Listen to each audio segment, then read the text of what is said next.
Untuk kegiatan selanjutnya kita persilakan kepada Bapak Dr. Alfiri Dewan untuk memandu tentang kegiatan P5RA di Min 3 Kota Padang. Wabarakatuh. KMA 450 tahun 2024. Terutama Bapak Ibu sebagai koordinator kurikulum, ketika ngatur siapa guru yang akan nanti mengajar atau sebagai fasilitator P5RA mengacu kepada KMA ini. Ya. Yang kedua, panduan P5RA yang diterbitkan oleh Direktorat KSKK. Itu kemudian ada juga panduan dari P5 dari Kemendikbudristek. Dan tak kalah pentingnya Bapak Ibu, sekali-kali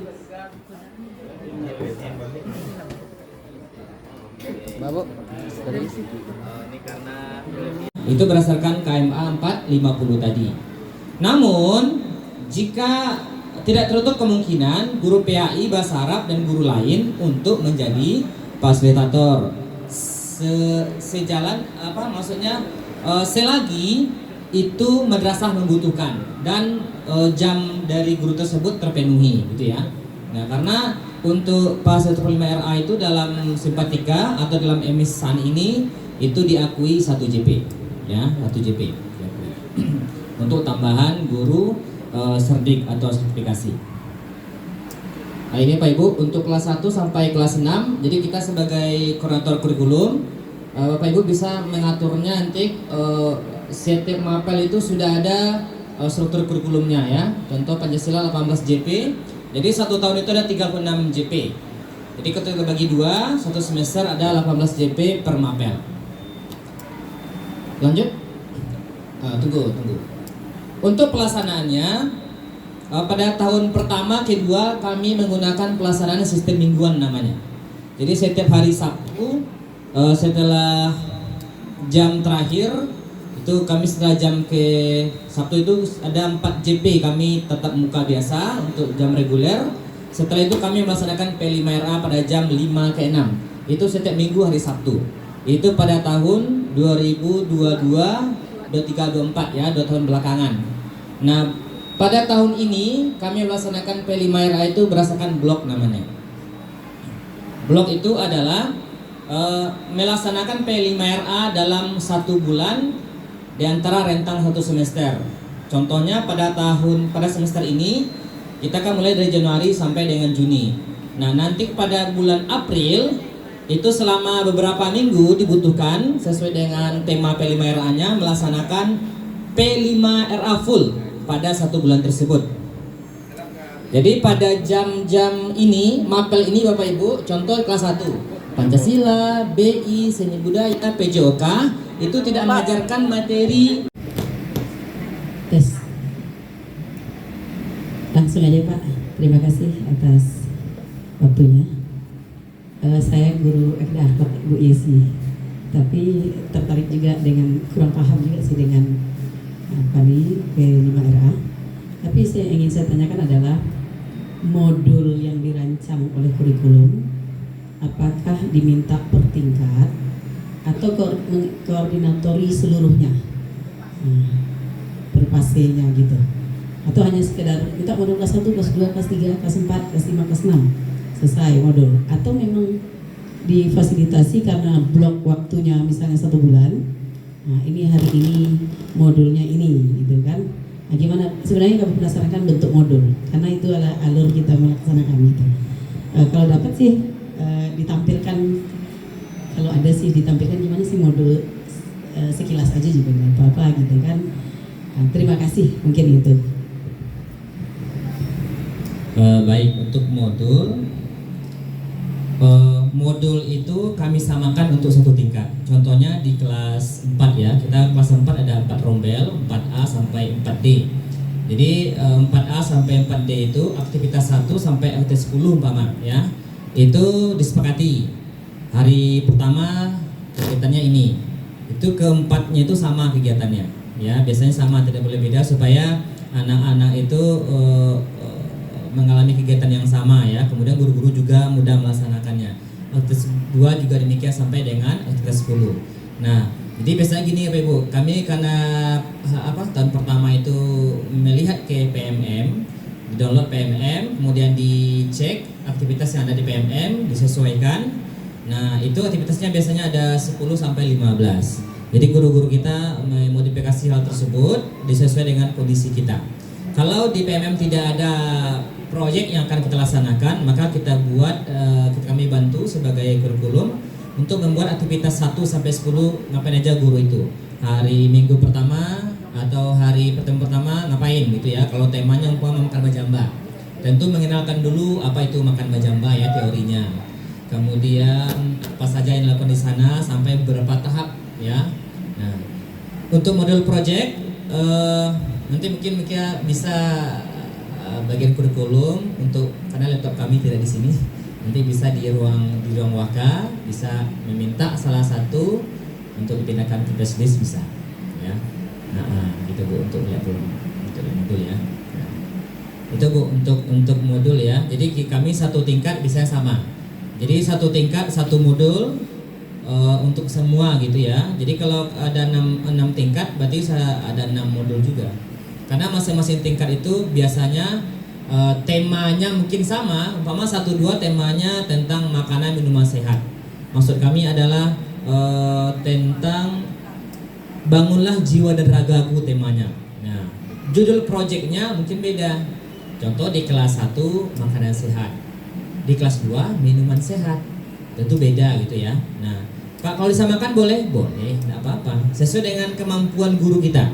Jadi kita jangan dipaksakan Bapak Ibu harus ini.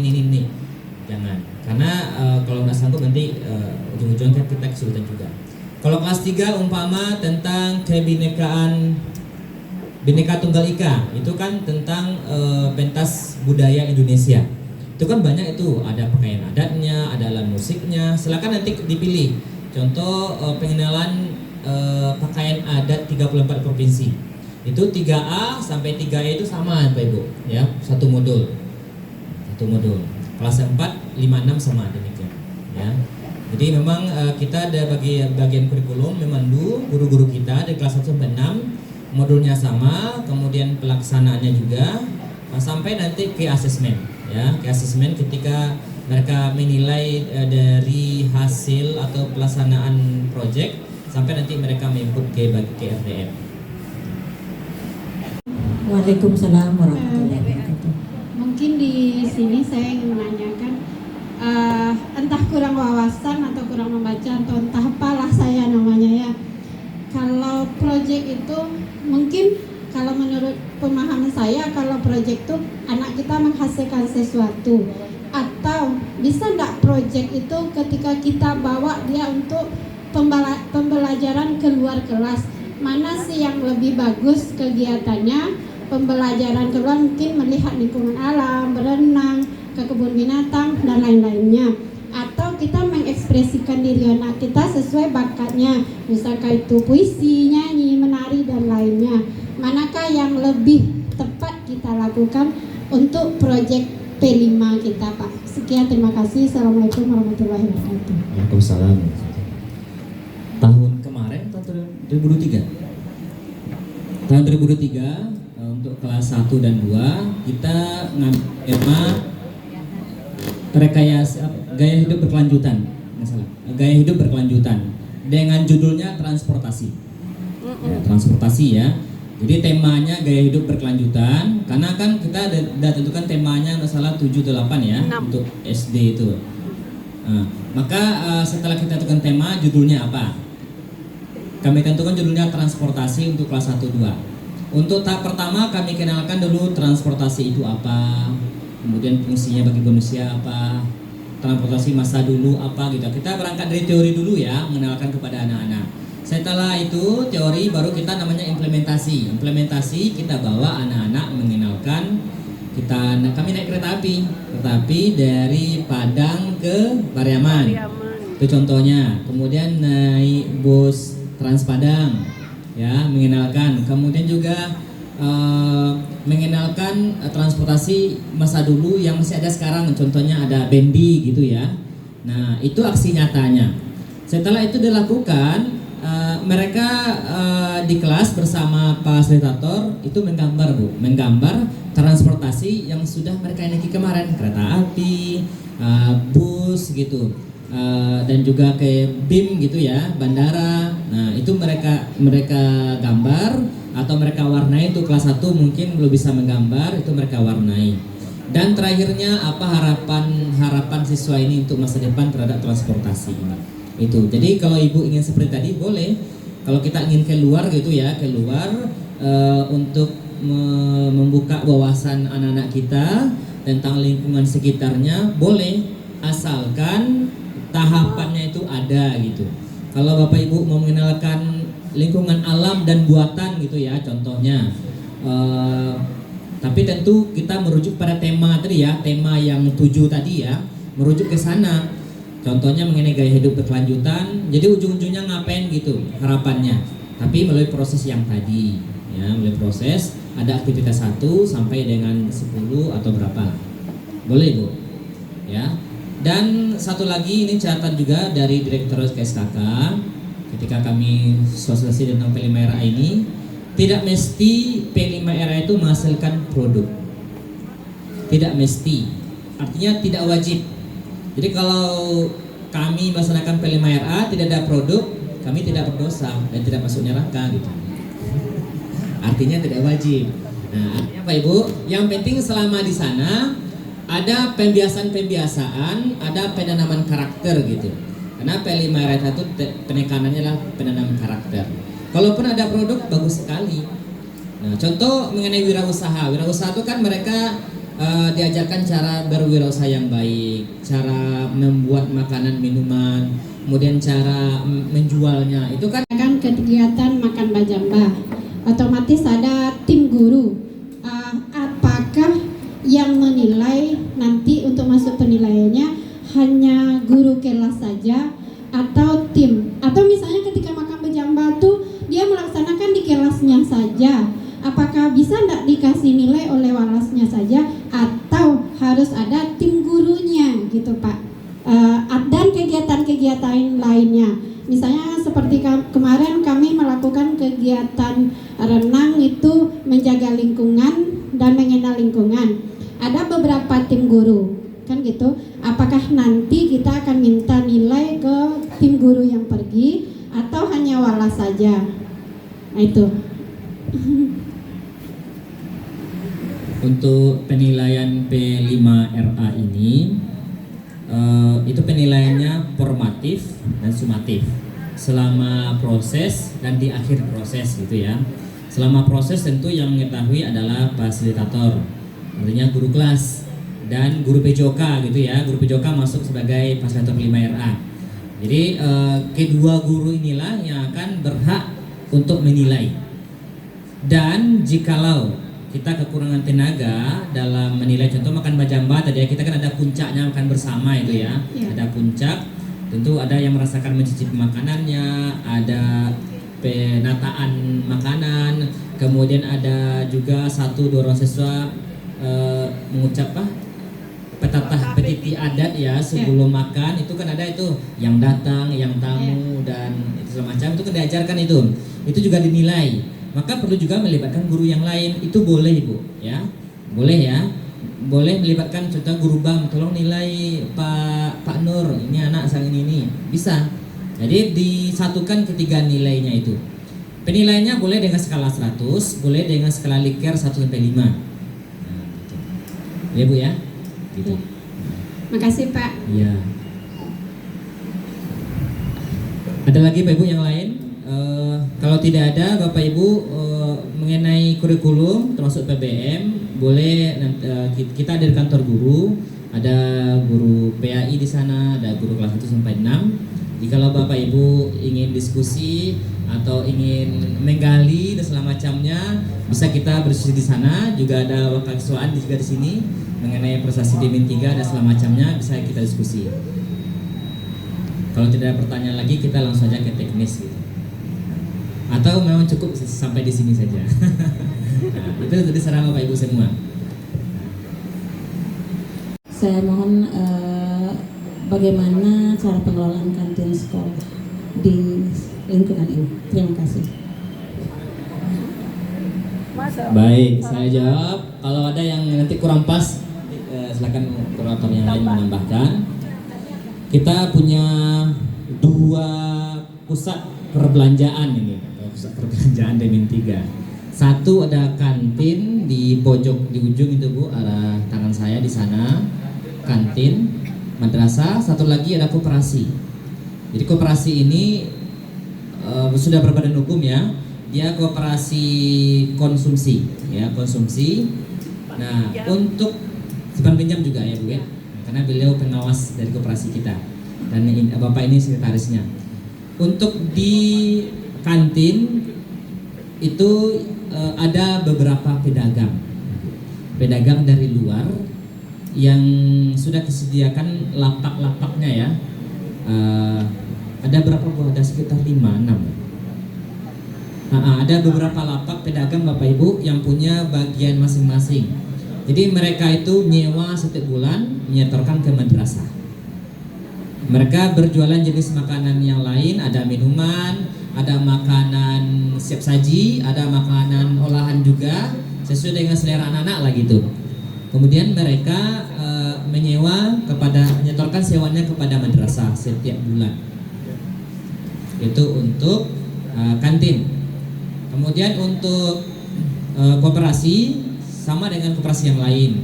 Itu beranggotakan guru-guru kita, baik yang PNS maupun yang non PNS. Kegiatannya adalah menjual alat-alat tulis, pakaian seragam, buku-buku, baik buku cetak maupun buku LKS. Kemudian ada juga makanan-makanan. Makanan ini adalah titipan dari luar. Jadi atau ada juga dari guru kita yang membuat, nanti mereka nitip di sana. Nanti bagi hasil dengan koperasi kita. Nanti di akhir tahun koperasi memberikan persentase untuk si pemilik modal juga, kemudian pihak koperasi, kemudian pihak sekolah. Gitu perhitungan itu. Ya. Sebentar Pak, masih ada yang kurang ya Pak? Ya, silakan. Mengenai kemasan, jadi untuk persyaratan dari orang luar untuk masuk itu apa saja persyaratannya? Itu yang pertama Pak, pertanyaan saya. Yang kedua, jam berapa anak-anak pulang? Ya, kemudian untuk yang ketiga, untuk pakaian seragam, apakah anak-anak beli di luar atau memang ada pula di sini? Ya, itu aja Pak, terima kasih. Baik. Yang persyaratan kami setiap tahun ada kerjasama dengan BPOM ya.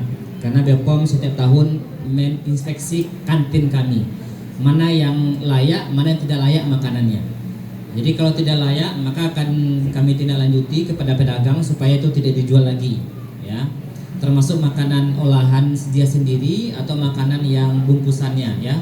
Karena marak akhir ini makanan bungkusan itu sebagian ada yang tidak layak dikonsumsi. Itu setiap tahun ada BPOM kerjasama, kita sudah buat MOU ya dengan BPOM untuk hal tersebut. Ada juga PJAS ya, PJAS. Itu caranya Bu. Jadi kami juga menseleksi nyampaikan kepada pedagang yang masuk untuk menjual makanan-makanan dan minuman-minuman untuk yang bergizi untuk anak-anak kita. Jadi tidak boleh sembarangan makanan minuman. Ya. Kemudian yang untuk kantin. Yang kedua mengenai siswa pulang jam berapa? Kita untuk kelas 3 sampai kelas 6 itu pulang jam 2. Jadi kita jam 12.30 atau jam 12.05 bel sholat zuhur, kita sholat berjamaah ada berbunyi, nanti sholat kita ada sekitar 55 menit sampai jam 1 masuk lagi, jam 1 kurang 10 masuk lagi sampai jam 2 ya. Jadi ada 2 jam terakhir untuk melanjutkan pelajaran berikutnya. Kita memang belum full day, kita sampai Sabtu. Karena kita keterbatasan lokal tadi, ruang kita hanya 23 kelas, rombel kita 29. Jadi kelas 1 dan 2 ini kita shift paralel, kelas 1 masuk pagi jam 7 sampai jam setengah 12, nanti kelas 2 jam setengah 12 sampai jam setengah 4. Itu gantian selama sebulan ya, sebulan.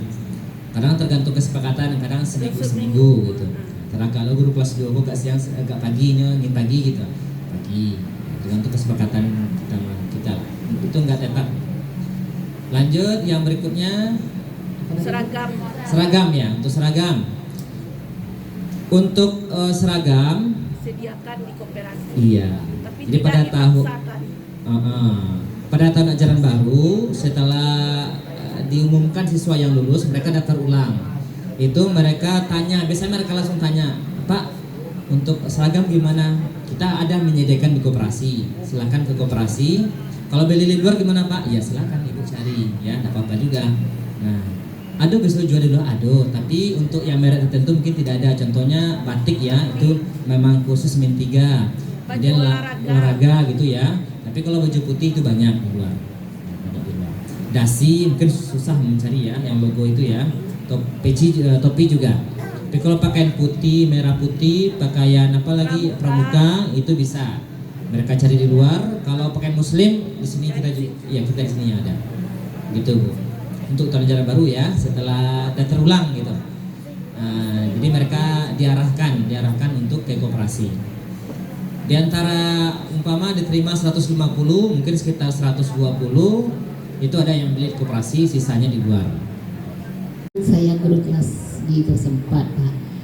Penerapan bidang studi SBDP bagaimana di sini, Pak?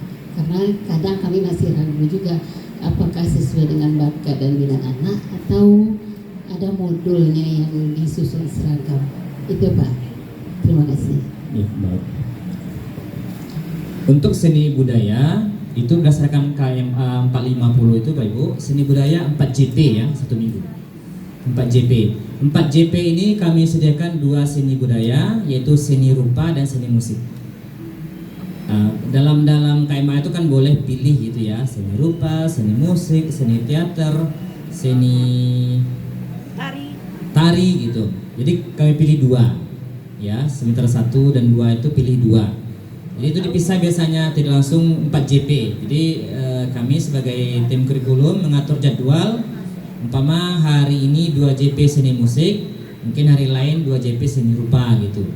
Dan itu ada kami mencari buku referensi ya, referensi. Kalau seni rupa itu kita ada LKS ya, ada LKS dari penerbit. Kami cocokologi dulu,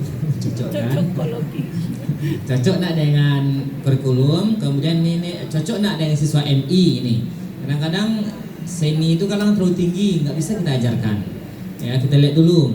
Kalau nggak cocok, ya kita suruh ganti, cari lah gitu ya buku yang lain yang sesuai. Kalau seni musik biasanya terlalu tinggi ya, itu sering kami modifikasi. Contohnya guru kelas 4 modifikasinya dengan seni musik itu kan teori-teori musik banyak itu Bu di buku ya. Jadi biasanya guru-guru kelas itu memodifikasinya dengan menyanyikan lagu-lagu wajib, lagu-lagu daerah, kemudian menyanyikannya dengan pionika, kemudian alat musik ritmis. Jadi dimodifikasi gitu, sesuai dengan kemampuan dan keadaan madrasah kita. Kalau belajar kan teori yang di buku tuh kadang-kadang nggak cocok dengan siswa kita kadang-kadang tuh. Ya, berarti guru nanti di sana bisa bermodifikasi dengan kurikulum yang ada. Berarti dalam satu semester ada 2 seni yang kita ajarkan. Iya, ada 2 seni. Apakah menurut Bapak ya, boleh enggak semester 1 kita ajarkan seni rupa, semester 2 seni musik, atau memang sebagusnya kita kolaborasikan 2 seni? Tidak apa-apa Bu, tidak masalah. Selagi tidak ada larangan maka itu boleh. Maka itu kaidah sulfikinya kan. Oke Pak. Selagi tidak ada larangan maka itu tidak apa-apa, artinya boleh. Umpama semester 1 4 JP itu seni rupa semuanya, semester 2 seni musik semuanya, boleh, tidak apa-apa. Tapi itu harus tercantum dalam dokumen ya, dalam dokumen komnya, dalam dokumen KTSP-nya, dalam modulnya juga ya.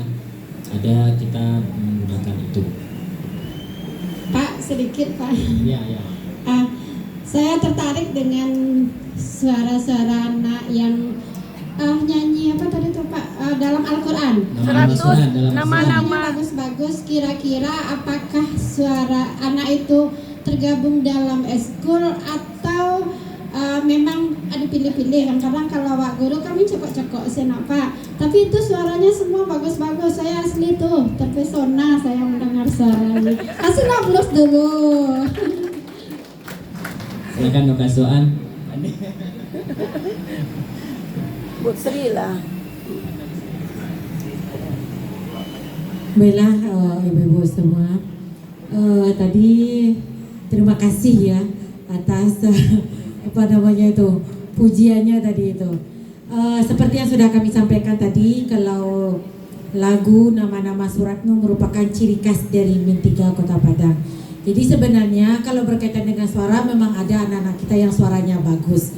Jadi karena kami itu tampilnya setiap hari Rabu, anak-anak ini membawakan supaya semuanya itu hafal nama-nama surat itu.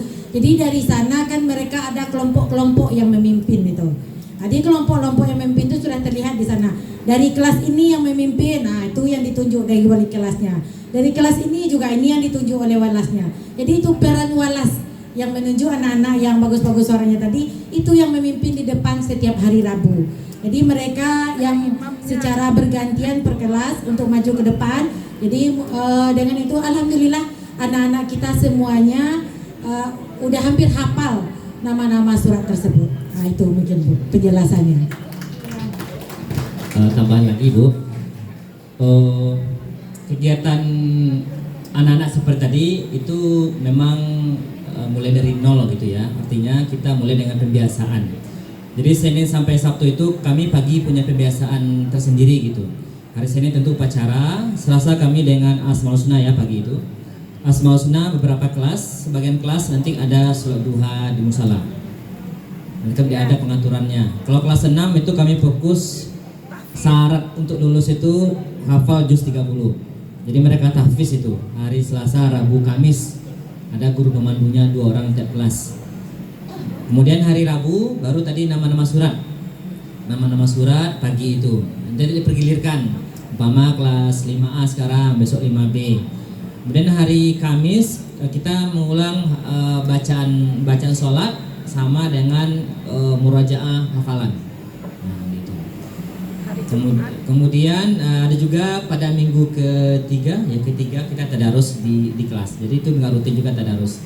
Hari Jumat kita ada kegiatan muhadarah itu dari jam 7 sampai jam 8.20. Muhadarah itu menampilkan bakat minat anak kita. Dia mirip didikan subuh tapi lebih dari itu. Didikan subuh itu kan biasanya acaranya menonton ya. Kita menampilkan apa yang dimiliki oleh anak kita, bakatnya puisi kah, drama, pidato atau kritisasi Al-Quran dan segala macamnya itu tampilkan pada muhadarah. Sabtu baru kita kegiatan senam pagi. Sabtu. Jadi tiap pagi itu kita ada kegiatan tersendiri untuk melatih pembiasaan-pembiasaan yang positif. Termasuk jargon tadi itu ya Pak ya. Itu dilatih setiap hari apa tuh Pak? Oke, jargon ini memang apa namanya Bu Sri? Jargon ini dimunculkan tahun 2023. Ini baru Ibu. Karena waktu itu sedang hangat-hangatnya jargon ini. Ini ada lomba di antara beberapa MIKO lomba ya. Ini dari Min 4 juga punya jargon. Kami Min 3 juga tak kalah itu juga punya jargon tersendiri gitu. Jadi memunculkan kelebihan masing-masing ya. Kita punya matahari, Min lain juga ada jargon tersendiri. Jadi ini muncul tahun 2003 ketika puncak P5LA ya waktu itu. Nah, ini dilatihkan ketika kegiatan event-event painting. Tidak pula setiap hari Ibu. Kegiatan event painting seperti ini atau kegiatan penyambutan apa namanya lah pokoknya yang berkaitan. Apa saja ekskul yang diadakan di sekolah Min 3 Kota Padang ini, kemudian kapan pelaksanaannya, karena kan kata Bapak tadi belum full day, berarti masih sekolah Senin sampai Sabtu. Jadi kapan pelaksanaan ekskulnya, kemudian pembimbing ekskulnya tuh apakah dari guru dalam sekolah atau didatangkan dari luar sekolah? Sekian, terima kasih. Kalau terkait dengan ekskul, ada beberapa kami yang aktif. Kali ini tahun ini cuma 3 yang aktif. Yang pertama itu adalah pembinaan tentang ekskul sains ya. karena kami setiap Jumat pagi jam 7 sampai jam 9 itu adalah kami ada tim namanya, ada tim kelompok bidang matematika dan bidang sains. Karena kami setiap minggu terus menggali, melatih anak kami. Alhamdulillah kemarin baru juara medali perak kemarin nasional untuk bidang matematika, dan juga kemarin bidang IPA. Karena kami yang melatih, karena di sini kami berbagai bidang studi, Bu. Ada juga kami yang tamatan fisika, tamatan matematika, kemudian biologi. Maka kami himpun teman-teman yang tamatan fisika, matematika dan biologi. Kami mengadakan ekskul sains tersebut. Karena kita di dalam banyak yang ada inputnya bagus-bagus, maka kita gunakan itu.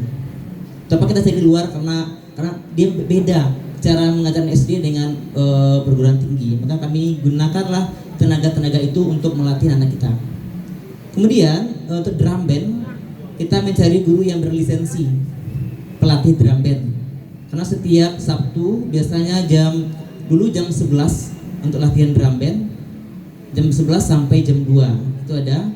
Kemudian ekskul pramuka kami rutin. Yang rutin itu adalah drum band, pramuka, tahfiz dan klub sains. Itu yang aktif sampai saat sekarang ini. 4 ekskul yang alhamdulillah selalu membawa nama baik Min 3 Kota Padang.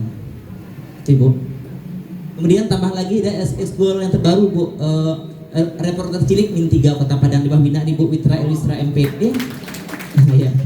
Baru aktif 6 bulan. Karena apa? Karena ada kemampuan komunikasi anak kita. Kita libatkan guru-guru yang memiliki kemampuan itu. Itu, terima kasih. Di wartawan cilik ada ekskul bola juga. Itu semua pelatihnya bukan dari luar, itu dari guru-guru kita, guru Min 3. Kecuali drum band kita memang di sini setelah kita lihat belum ada yang ahli gitu ya. Yang pandai mungkin ada, tapi yang ahli belum ada. Kita datangkan dari luar. Selebihnya itu dari guru-guru kita. Jadi kalau waktunya Pak Ibu, kalau study club nanti Pak Andi itu biasanya hari Jumat ketika anak lain sedang muadarah, maka Pak Andi beserta anak-anak yang punya kemampuan khusus tadi itu dilatih selama 1 jam untuk matematika dan sains bersama guru-guru yang lain. Guru matematika, guru fisika dan segala macam. Kemudian ekskul lain juga demikian. Hari Sabtu itu biasanya 2 ekskul, pramuka sama drum band. Ya. Kalau tahfiz itu khusus kelas 6, ditambah nanti biasanya hari Rabu itu tahfiz untuk kegiatan ekskulnya.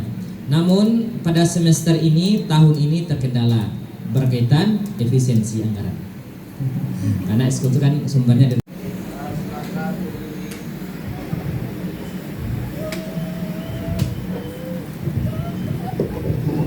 Bismillahirrahmanirrahim.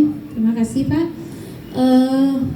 Ada beberapa pertanyaan yang ingin disampaikan. Yang pertama tentang modul P5 P2RA tersebut, apakah dibuat oleh wakil tim kurikulum atau guru kelas? Itu satu. Yang kedua, jawab aja Bu, langsung jawab. Dibuat oleh guru kelas. Oh, guru kelas. Oleh fasilitator. Oke. Yang kedua, di sini kan negeri ya Pak. Kalau seandainya kegiatan P5 P2RA itu kalau seandainya ada yang keluar, bagaimana pembiayaannya begitu Pak? Kalau bagaimana pembiayaan itu aja. Terus yang ketiga, ketiga tentang kami guru PAI. Apakah guru PAI tadi kan sudah ada peraturannya Pak. Kalau seandainya materi tersebut bisa dikolaborasikan dengan pelajaran agama, masih boleh kan Pak untuk melibatkan guru PAI. Oke, kemudian yang ketiga, yang keempat, kapan pendampingan Olimpiade Bahasa Arab di sini dilaksanakan? Terima kasih. Itu pakarnya dua. Itu nomor 2 tuh pakarnya. Baik, dari bahasa Arab dulu atau gimana? Terlupakan ya. Baik, dari pertama. Jadi modul P5RA itu awalnya kami sebagai koordinator kurikulum yang memberikan kepada UAS. Kan tahun pertama itu kelas 1 dan 4 ya. Jadi saya mencarikan modulnya itu. Saya berakhirlah acara kita pada hari ini. Marilah kita tutup dengan mengucapkan hamdalah. jelita. Jika tersenyum sungguh menawan. Berakhir sudah acara kita. Sampai jumpa, mudah-mudahan selalu berkesan. Makan salak buahnya tunggal. Salak dibeli di pasar Bukit Tinggi. Jika terdapat salah dan janggal, mohon maafkan sepenuh hati. Wabillahi taufiq wal hidayah. Assalamualaikum warahmatullahi wabarakatuh.